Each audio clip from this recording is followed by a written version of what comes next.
एक माँ अपने बच्चों के लिए क्या कुछ नहीं करती, लेकिन ये कहानी है एक ऐसी माँ की जो हर रोज अपनी बेटी को एक रहस्यमयी दवाई देती थी। आखिर क्या है इस गोली का राज?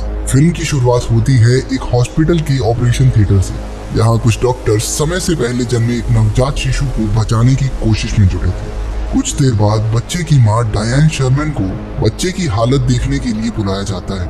वो ये जानना चाहती थी कि क्या उसका बच्चा ठीक हो जाएगा। सीन बदलता है और हम देखते हैं क्लोई नाम की एक लड़की को। उसे अस्थमा, डायबिटीज, पैरालिसिस के साथ साथ 5 और तरह की गंभीर बीमारियां थी। घर पर कई सारी दवाइयां लेना और रेगुलरली अपने ब्लड शुगर लेवल को चेक करना उसके रोजमर्रा के कामों में आता था। क्लोई एक बहुत ही होशियार लड़की है जो अपने शहर की जानी मानी यूनिवर्सिटी से आगे की पढ़ाई करना चाहती है। उसने यूनिवर्सिटी में दाखिले के लिए फॉर्म भी भर दिया था। जब भी घर पर कोई लेटर आता वो बहुत उत्सुक हो जाती, ये सोचकर कि शायद वो यूनिवर्सिटी की तरफ से होगा। लेकिन अफसोस, यूनिवर्सिटी से कोई लेटर आया ही नहीं। क्लोई एक बहुत ही जिज्ञासु लड़की है जिसे नए नए एक्सपेरिमेंट्स करना बहुत अच्छा लगता है। वो इंटरनेट से सीख कर घर पर अजीबोगरीब चीजें बनाती रहती है। एक दिन जब वो पढ़ रही थी तो उसे एक गाड़ी की आवाज सुनाई दी। उसे लगा कि ये सामान पहुंचाने वाली गाड़ी है, लेकिन जब उसने बाहर झांक कर देखा तो पता चला कि उसकी माँ बाजार से कुछ सामान लेकर घर वापस लौटी थी।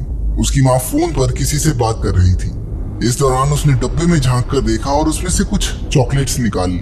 वहां पर उसकी नजरें एक हरे रंग की दवाई की शीशी पर पड़ी, जिस पर डायन शर्मन यानी कि उसकी माँ का नाम लिखा था।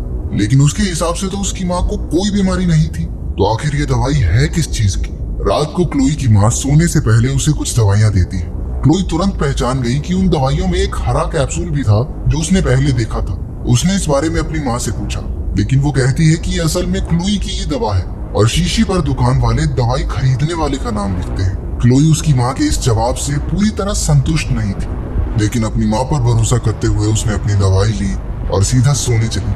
अगले दिन जिज्ञासा से भरकर उसने दवाइयों के डब्बे से वो शीशी निकाली और देखा कि दवाई का नाम ट्राइगॉक्सिन था। लेकिन उसे ये बात बड़ी अजीब सी लगी कि उस दवाई की शीशी पर अब उसका नाम लिखा था। लेकिन जब उसने वो स्टिकर उतारा तो पीछे डायन शर्मन का ही नाम था। उस रात सोने से पहले क्लोई को वही सारी दवाइयां फिर से दी गई, लेकिन इस बार क्लोई ने वो हरी गोली निगली नहीं और बाहर निकालकर जांच के लिए अपने पास रख ली। उसकी माँ के सोने के बाद क्लोई जल्दी से नीचे गई और अपने कंप्यूटर में ट्राइगॉक्सिन के बारे में जानकारी ढूंढने लगी। हालांकि उसे कुछ पता नहीं लग पाया क्योंकि इंटरनेट में कुछ प्रॉब्लम थी। कंप्यूटर चलाते वक्त उसे ये एहसास नहीं हुआ कि कोई कमरे के कोने से उसे देख रहा था। जब उसके पास कोई और तरीका नहीं बचता तो क्लोई अनजान लोगों को फोन करके उन्हें कहती है कि इंटरनेट से देखकर उसे ट्राइगॉक्सिन के बारे में बताएं। पता चलता है कि ट्राइगॉक्सिन दिल की दवाई है, लेकिन अजीब बात यह थी कि ट्राइगॉक्सिन असल में एक लाल कैप्सूल है। उसे शक हो गया कि उसकी माँ उससे कुछ तो छुपा रही है। क्लोई के मन में अब भी बहुत सारे सवाल थे। घर से बाहर निकलने के लिए उसने अपनी माँ से फिल्म देखने के बारे में पूछा। जब वो सिनेमा हॉल में थी तो क्लोई ने डायन से पूछा कि उसे टॉयलेट जाना है। वो थिएटर से निकलकर पास की दवाइयों की दुकान पर पहुंची। वो केमिस्ट से अपनी माँ द्वारा दी गई हरी दवाई के बारे में पूछती है। वो जानना चाहती थी कि आखिर ये दवाई है किस लिए। केमिस्ट ने जब वो कैप्सूल देखा तो कुछ समझ नहीं पाई, क्योंकि वो दवाई असल में ट्राइगॉक्सिन थी ही नहीं, बल्कि वो राइडोकेन नाम की एक दवाई थी जो आमतौर पर कुत्तों के लिए इस्तेमाल की जाती है। ये सुनकर क्लोई हैरान रह गई। उसने केमिस्ट से पूछा कि अगर इंसान ये दवाई लेंगे तो क्या होगा। केमिस्ट ने जवाब दिया कि अगर कोई इंसान ये दवाई लेगा तो वो आधे या पूरे शरीर से पैरालाइज हो सकता है। डायन क्लोई को ढूंढते हुए भागती हुई उस स्टोर में आई और बेहोशी की दवा का एक इंजेक्शन क्लोई की टांग में लगा दिया। उसकी माँ उसे घर वापस ले आई। उसने क्लोई को कमरे में बंद कर दिया और खुद बाहर निकल गई एक नई लकवे की दवाई लेने जो वो काफी समय से इंटरनेट पर ढूंढ रही थी। क्लोई ने उठने पर महसूस किया कि उसकी माँ ने उसे कमरे में बंद कर दिया था। क्लोई ने दरवाजे का ताला खोलने की कोशिश की, लेकिन उसकी माँ ने इस सब का अंदाजा पहले ही लगा लिया था और वो दरवाजे को एक लकड़ी से इस तरह बंद करके गई थी कि अगर वो लॉक खोल भी ले तो दरवाजा नहीं खुलेगा। पर क्लोई ने भी हार नहीं मानी। उसे साइंस का इस्तेमाल करके शीशे को तोड़ना आता था। वो अपने साथ एक कंबल, सोडर और मुंह में पानी लेकर निकल पड़ी। वो अपने कमरे की खिड़की से बाहर निकलकर जैसे तैसे रेंगती हुई दूसरे कमरे तक पहुंची। सोडर की गर्मी और पानी का इस्तेमाल करके उसने कांच को तोड़ दिया और कंबल को खिड़की पर डालकर आगे बढ़ी ताकि टूटे हुए कांच से अपने शरीर को बचा सके। खिड़की से अंदर आते ही उसकी सांस फूलना शुरू हो गई। वो अपना अस्थमा का पंप अपने साथ लाना भूल गई थी। क्लोई फिर भी जैसे तैसे रेंगते हुए अपने कमरे में पहुंची और अपना अस्थमा वाला पंप लिया। वो फौरन अपनी व्हील चेयर में बैठकर घर से बाहर निकलने के लिए चली, लेकिन उसकी माँ ने लिफ्ट को भी तोड़ दिया था। उसने बड़ी मुश्किल से अपनी व्हील चेयर को नीचे गिरा दिया और सीढ़ियों पर रेंग कर जाना शुरू किया, लेकिन अचानक वो फिसल कर सीढ़ियों से लुढ़क गई। वो धम से जमीन पर गिरी। उसने महसूस किया कि वो अपने पैर का अंगूठा हिला पा रही थी, क्योंकि काफी समय से उसने अपनी माँ की दी हुई दवाई नहीं ली थी। उसे यकीन होने लगा था कि उसकी माँ ही उसकी इस हालत की जिम्मेदार है।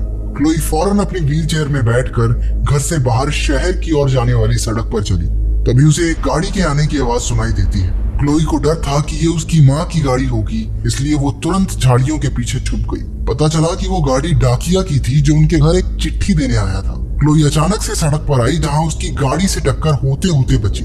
पोस्टमैन भागकर गाड़ी से बाहर आया और उसने क्लोई से पूछा कि वो ठीक तो है। क्लोई ने सिर्फ इतना कहा कि मेरी मदद करो। जब डाकिया उसकी मदद कर रहा था तब अचानक से उसकी माँ की गाड़ी उनके पास से गुजरी और उसने उन्हें देख लिया। डायन तुरंत पोस्टमैन के पास जाकर पूछने लगी कि क्लोई को क्या हुआ। वो अपनी बेटी को घर वापस ले जाना चाहती थी, लेकिन डाकिया उसे रोक देता है। वो कहता है कि क्लोई घर नहीं पुलिस स्टेशन जाना चाहती है। डायन उसे धमकी देती है कि वो क्लोई का अपहरण करने के जुर्म में उसे पुलिस के हवाले कर देगी, लेकिन वहाँ पर फोन का सिग्नल ही नहीं था, तो डायन की सारी कोशिशें बेकार हो गई। वो ना चाहते हुए भी पोस्टमैन को क्लोई को अपने साथ ले जाने देती है, लेकिन इस शर्त पर कि वो भी साथ चलेगी। जब वो क्लोई को गाड़ी में बैठा रहा था तो डायन ने पीछे से आकर उसकी गर्दन में बेहोशी का इंजेक्शन घूम दिया। उसने क्लोई के साथ भी यही किया। जब वो जागी तो उसने अपने आप को घर के तहखाने में बंद पाया। उसे वहाँ एक काला पदार्थ दिखा जो शायद उसकी माँ ने उसे पैरालाइज करने के लिए बनाया था। क्लोई वहाँ से बाहर नहीं निकल सकती थी क्योंकि डायन ने उसकी व्हील चेयर को जंजीर से बांध दिया था। क्लोई को वहाँ कुछ कागज दिखाई दिए। पता चलता है कि यूनिवर्सिटी से उसके एडमिशन के बारे में कई सारे खत आए थे, लेकिन उसकी माँ ने उन सबको उससे छिपाया। वो बहुत निराश हो गई। उसके सामने उसके बचपन की कई तस्वीरें आई जिनमें वो बिल्कुल तंदुरुस्त थी, उसके पैर बिल्कुल ठीक थे, वो चल सकती थी। इससे भी ज्यादा चौंका देने वाला कागज उसके हाथ लगा जिसमें एक बच्ची के मरने की जानकारी थी। बच्ची का नाम क्लोई था, जिसकी मौत जन्म के 2 घंटे बाद ही हो गई। वहाँ एक अखबार भी था जिसमें क्लोई की मौत के दिन ही उस अस्पताल से किसी बच्चे को चुराने की खबर लिखी थी। ये पढ़कर क्लोई को बहुत बड़ा झटका लगा। वो समझ गई थी कि वो डायन की असली बेटी नहीं है, वो तो वो बच्ची है जिसे डायन ने उसके माँ बाप से चुरा लिया था। फिर दिखाया जाता है कि डायन के बच्चे को डॉक्टर्स बचा नहीं पाए थे और इस वजह से डायन इतनी परेशान हो गई कि उसने अस्पताल से किसी और का बच्चा चुरा लिया। क्लोई ये सब पढ़ ही रही थी कि डायन तहखाने में आ गई। क्लोई ने उससे कहा कि वो उसकी असलियत जान चुकी है। वो जानती है कि डायन उसकी माँ नहीं है और उसी ने उसे दवाइयाँ खिला खिला कर बीमार और अपाहिज बना रखा है। डायन कहती है कि उसने ये सब इसलिए किया क्योंकि उसे क्लोई से प्यार है। वो क्लोई की दवाइयाँ फेंक कर उसे सब कुछ भूल कर पहले जैसा हो जाने को कहती है। क्लोई अब भी डरी हुई थी। उसे अपनी माँ की बातों पर विश्वास नहीं था, लेकिन अब डायन के धैर्य की सीमा पार हो गई। उसने एक इंजेक्शन में वो काला पदार्थ भर लिया। क्लोई बुरी तरह से डर गई और जल्दी से एक अलमारी के पीछे छिपकर उसने दरवाजा बंद कर दिया। उसे वहाँ एक जहर की शीशी मिली। जैसे ही उसकी माँ ने दरवाजा खोला, क्लोई ने पूरी जहर की शीशी पी ली। डायन अपनी बेटी को मरता देख जोर जोर से रोने लगी। क्लोई को तुरंत अस्पताल ले जाया गया। डॉक्टर्स बड़ी मुश्किल से उसे बचाने में कामयाब रहे, लेकिन अभी कुछ समय तक उसे हिलने जुलने और बात करने में काफी मुश्किल होने वाली थी। क्लोई ने अपनी माँ को कमरे की खिड़की से उसकी तरफ घूरते हुए देखा। वो तुरंत नर्स को हेल्प बटन दबाकर अपनी मदद के लिए बुलाती है। वो कुछ बोल नहीं पा रही थी, इसलिए उसने नर्स को आंख से इशारा किया। नर्स ने उसे एक कागज और क्रायन दिया ताकि वो लिख कर अपनी बात बता सके। जब क्लोई कुछ लिख रही थी तभी अचानक से इमरजेंसी अलार्म बजने लगा। पता चलता है कि ये अलार्म असल में डायन ने नर्स का ध्यान भटकाने के लिए बजाया था। कुछ समय बाद डायन क्लोई के कमरे में दाखिल हुई और जल्दी से सभी उपकरणों को हटाकर उसे बाहर ले गई। जब नर्स क्लोई के कमरे में वापस आई तो उसने देखा कि वो वहाँ नहीं थी। नर्स ने क्लोई का लिखा हुआ कागज देखा जिस पर उसने लिखा था मॉम। नर्स ने जल्दी से अस्पताल की सिक्योरिटी को सूचना देकर क्लोई को ढूंढने के लिए कहा। डायन क्लोई को जबरदस्ती वहाँ से ले जा रही थी। अस्पताल से बाहर निकलते वक्त एस्केलेटर पर क्लोई की माँ उसकी व्हीलचेयर को हिला नहीं पाती क्योंकि असल में क्लोई ने अपनी टांगों को जकड़कर व्हीलचेयर को रोक दिया था। वो अपनी टांगों का इस्तेमाल कर पा रही थी। इतने में वहाँ अस्पताल के सिक्योरिटी गार्ड भी पहुंच गए। उन्होंने डायन को अपने हाथ ऊपर करने को कहा। उसने अपनी बंदूक उनकी तरफ तान कर कहा कि वो बस अपनी बेटी को घर वापस ले जाना चाहती है। उनमें से एक सुरक्षा कर्मी ने डायन पर गोली चला दी, जिसकी वजह से वो सीधी सीढ़ियों से नीचे गिर पड़ी। आखिरकार क्लोई को सही सलामत बचा लिया गया। इसके अगले सीन में 7 साल बाद पागलों के अस्पताल को दिखाया जाता है। क्लोई अब बड़ी हो चुकी थी। वो अपनी टांगे हिला पा रही थी, हालांकि अब भी ये उसके लिए एक संघर्ष था।